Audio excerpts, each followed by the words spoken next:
Los Angeles in the late 70s and early 80s was already a pressure cooker ready to blow at any moment. Crips multiplying by the hundreds.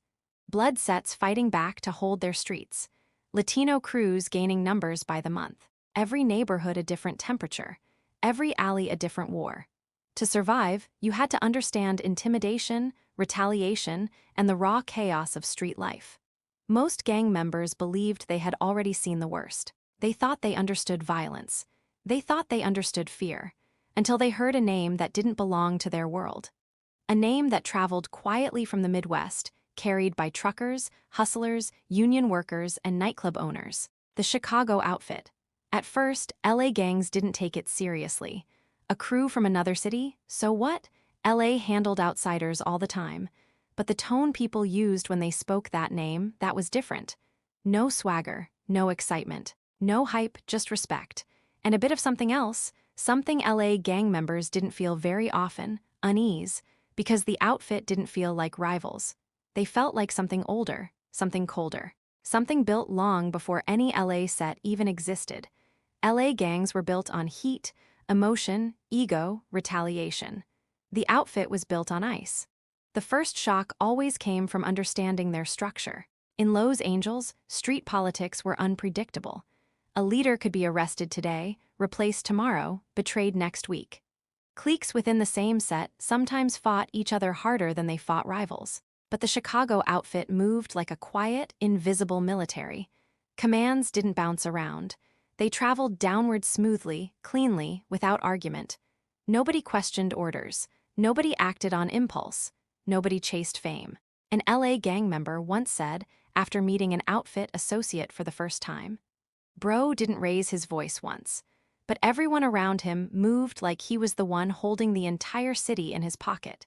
That calmness terrified the West Coast, because in LA, the loudest usually controlled the room. With the outfit, the quietest man was always the most dangerous. Then came the financial shock. LA gangs fought vicious street wars for control of a handful of blocks or housing projects. Money came fast, but it was small. Retail drug sales, robberies, local extortion. Gambling spots hidden in backrooms. Enough to survive, enough to look flashy, enough to stay alive another month. But the outfit's money? It wasn't street money. It was national money. Construction unions worth millions. Gambling machines in hundreds of bars. Trucking companies. Nightclubs, labor racketeering. Casino influence in Las Vegas. Politicians on payroll. Judges in their pocket. Teamsters' loans funding entire businesses. One outfit capo could make more in a week sitting in a restaurant booth than an entire LA set could make in 3 months working the streets day and night. To LA gang members who lived fast and died young, it looked like witchcraft. How could men who barely stepped outside, who never flashed guns or colors, earn that much money without making noise? The answer was simple. The outfit played a different game. A game with rules LA gangs didn't even know existed. And then came the part that truly spread fear through the West Coast: the consequences. LA gangs had drive-bys, block shootouts, revenge missions scribbled together in the moment. It was chaotic, emotional, loud. Cars speeding past, bullets spraying everywhere, everyone ducking and running. The outfit didn't do chaos. They didn't do noise. When they had a problem, they didn't fight it. They removed it. Cleanly, quietly, without hesitation. A missed payment, a betrayal, a disrespect, a leak. There was no arguing, no shouting, no dramatic confrontation.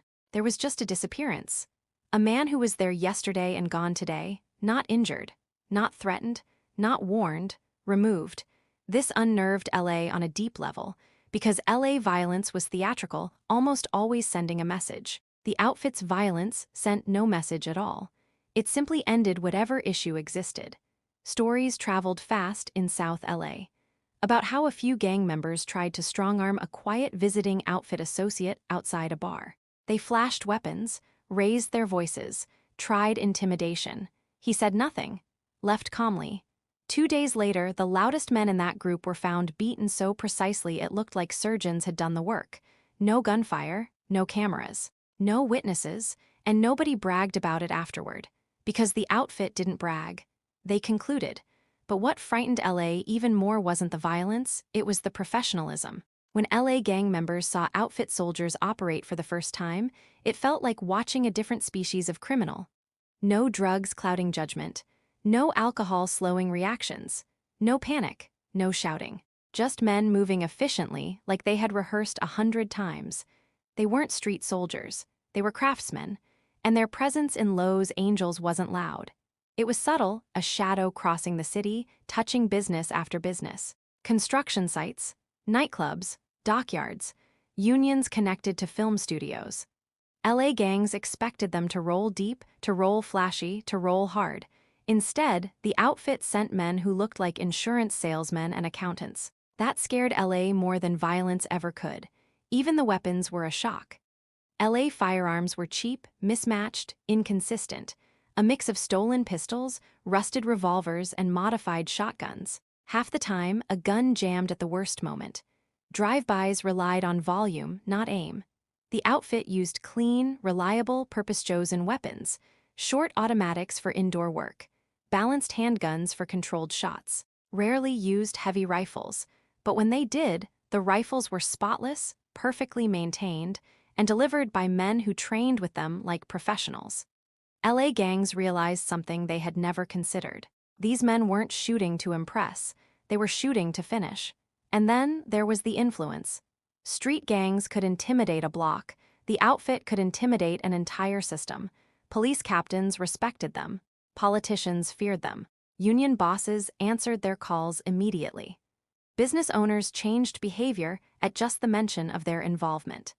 LA gangs couldn't understand how a criminal organization could walk into a courtroom and shift the atmosphere simply by showing up.